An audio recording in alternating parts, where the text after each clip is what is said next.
The UK government will soon be introducing fundamental changes in how money works. The changes are being planned by central banks around the world, including the UK's central bank, the Bank of England. These changes, once introduced, will affect everyone.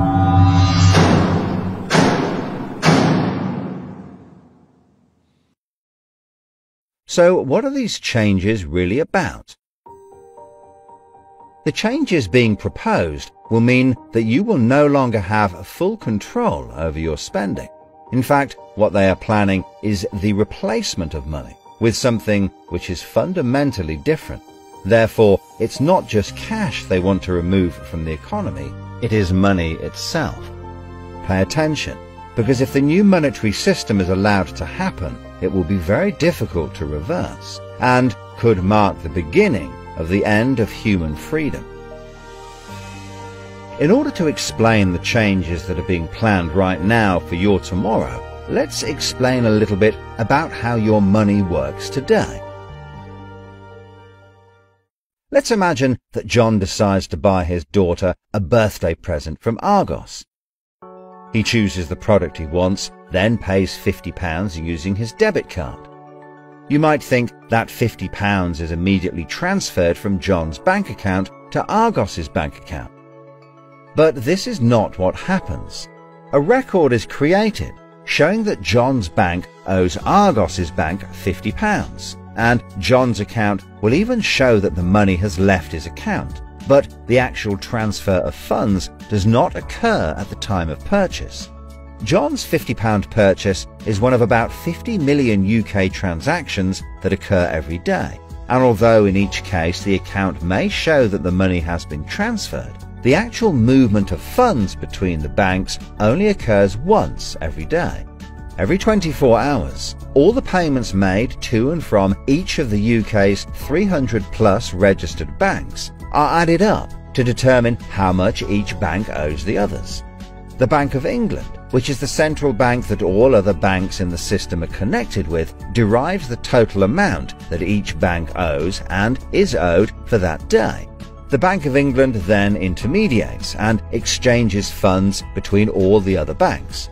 So the Bank of England does not know anything about John or the £50 he spent on his daughter. John's money is just a tiny part of a huge transfer of funds.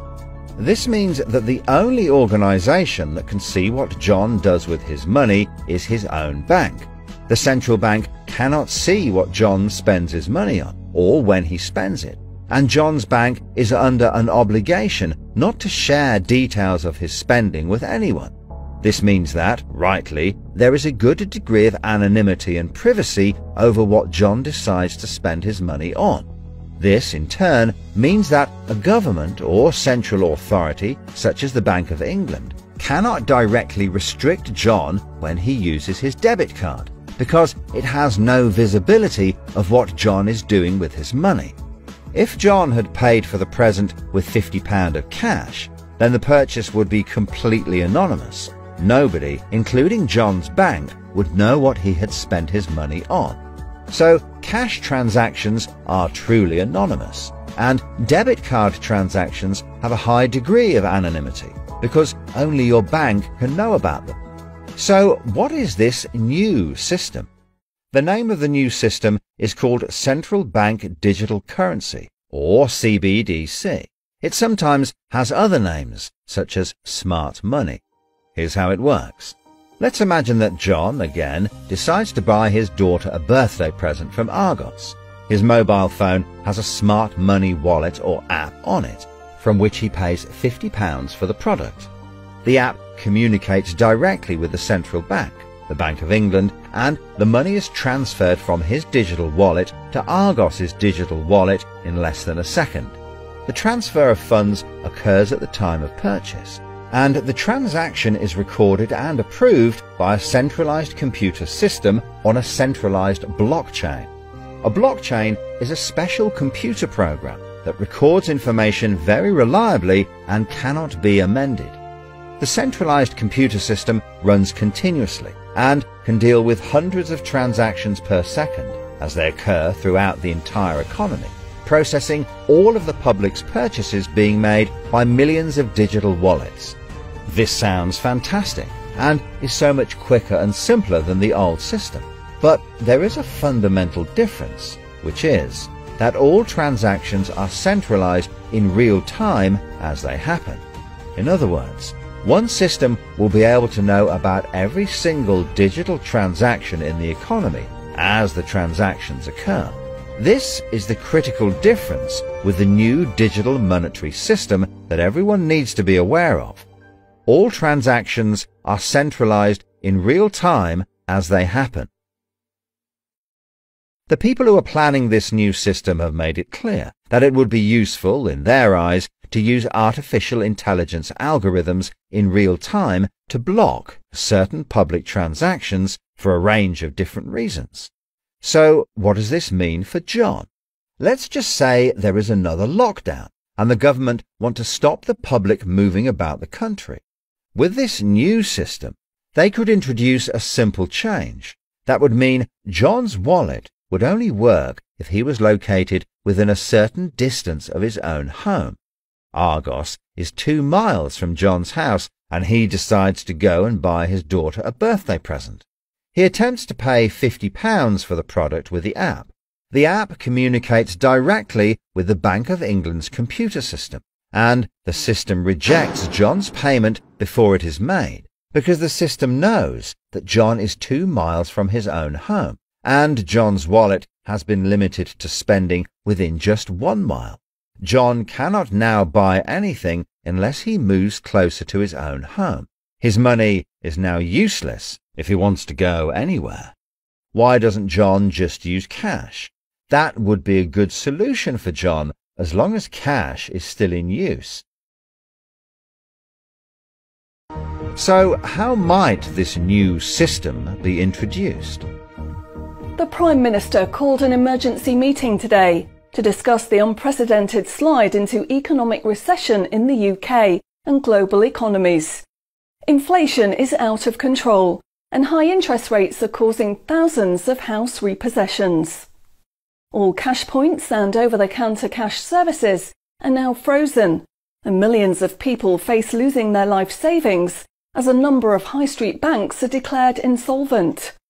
The government and the Bank of England are accelerating the introduction of a new central bank digital currency, which all bank customers in the UK will be able to receive in exchange for their existing money, which in many cases is now unobtainable from their bank accounts. The government say that the new digital money will help the economy recover from recession and will be used to bail out public and corporate money currently held in millions of bank accounts by banks that are at the point of collapse.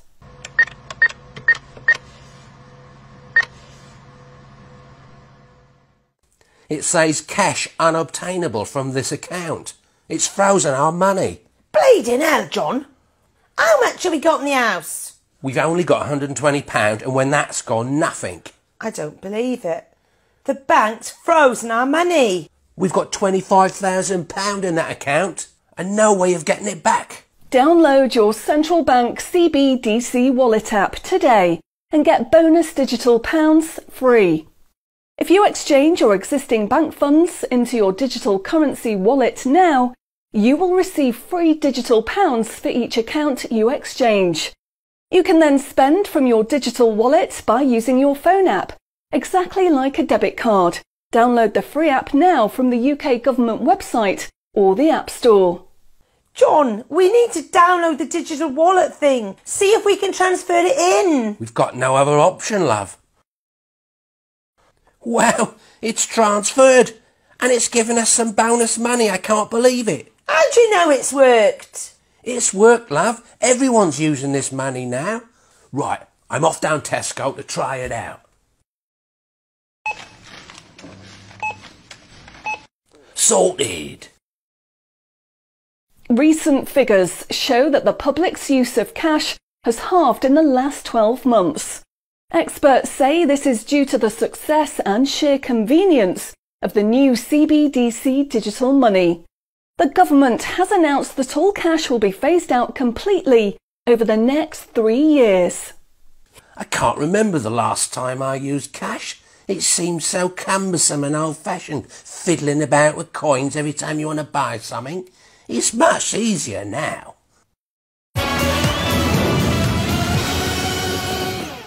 Have you seen the remote control, love? Look what I found. Remember these? What are you going to do with that? Well, I don't know. Look, why don't we keep it? I'll put it in a picture frame. My name's Charlie. Recent data from the annual Climate Change Conference has revealed that only a drastic reduction in fossil fuel use will help protect against climate change. The government has announced limits on petrol and diesel use for all individuals in the UK, which will be enforced using smart money. Each wallet will be limited to a purchase of 15 litres per week, after which the wallet will be prevented from making any further purchases in that week. Ah, bollocks.